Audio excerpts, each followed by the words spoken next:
Hi, and welcome to the Canceled News. I'm Adam Yenser, and this year I carved Moo-Deng the baby hippo on my jack-o'-lantern. Election day is Tuesday, so please get out and vote. And remember, regardless of whether Kamala wins or Trump wins, the important thing is that both teams had fun. Please be sure to like and subscribe. If you decide you don't like it, you can text me STOP at any time to end. And come see me live. I'll be headlining Inn of the Mountain Gods in New Mexico on November 21st, Laffs Tucson on November 22nd and 23rd, and the Hon-dah Casino in Pinetop, Arizona on the 25th. As you can see from my vampire cape, this is our special Howl-o-ween episode, where I'll be showing you scary surprises throughout the episode, like this bizarre statue of Dwyane Wade, this poll where Kamala Harris is ahead in Pennsylvania, and Heidi Klum's weird ET costume.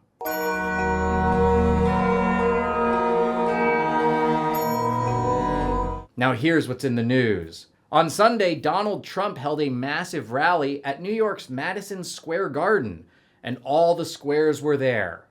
Comedian Tony Hinchcliffe opened Trump's rally by joking that Puerto Rico is a floating pile of garbage. You know, there's a lot going on. Like, I don't know if you guys know this, but there's literally a floating island of garbage in the middle of the ocean right now.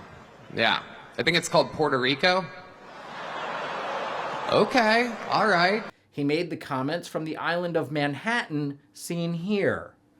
Tony's joke may not play well with Pennsylvania voters. I grew up in Allentown, where there are so many Puerto Ricans, I'm pretty sure Puerto Rico has an Allentown Day parade.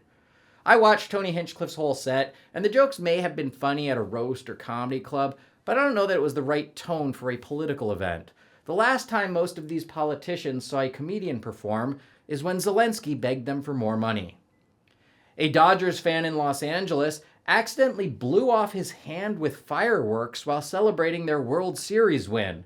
So good news, Seattle Mariners fans, that's one problem you'll never have to worry about. During Game 2 of the World Series, Dodgers star Shohei Ohtani injured his shoulder. Ohtani was disappointed by the setback, but thrilled because he had his interpreter put $50,000 on Ohtani injures his shoulder during Game 2 of the World Series. In other sports news, the Miami Heat unveiled this new statue of Dwyane Wade passing a kidney stone. An investigation found that the first woman to die in one of Switzerland's suicide pods appears to have actually been strangled.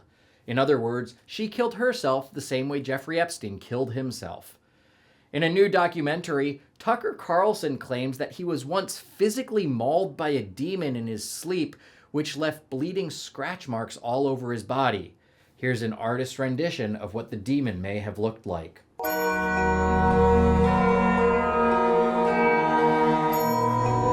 Reportedly sophisticated scheme, a thief stole 24 tons of artisan cheese from a cheese distributor in London. I once did this at an Olive Garden by simply refusing to say when. The Catholic Church unveiled a new anime action figure mascot named Luce to appeal to children. If kids want to get one, they're giving them away in this van. A bronze sculpture of a giant poop emoji sitting on Nancy Pelosi's desk mysteriously appeared on the National Mall in Washington, D.C. overnight. Investigators have ruled out the Dwyane Wade sculptor since it actually looks like a giant poop emoji sitting on Nancy Pelosi's desk. The city of Toronto held its annual Howl-o-ween dog costume contest on Saturday. Entrants included Chip, who dressed as Chucky, Roscoe, who dressed as a football player, and Goku, who turned out to be Heidi Klum in disguise.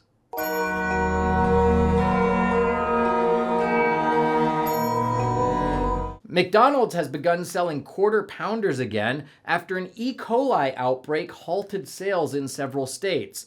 So now if your quarter pounder gives you diarrhea, don't worry, that's just regular McDonald's diarrhea. The White House has been accused of falsely editing a transcript of Joe Biden's comments in which he called Trump supporters garbage to make the word singular rather than plural. Now I know this is a minor distinction, but if you listen closely and watch his lips carefully, you can clearly tell what he meant. And just the other day, a speaker at his rally called Puerto Rico a floating island of garbage. Well, let me tell you something. I don't know the Puerto Rican that I know, or Puerto Rico, where I'm in my home state of Delaware. They're good, decent, honorable people. The only garbage I see floating out there is just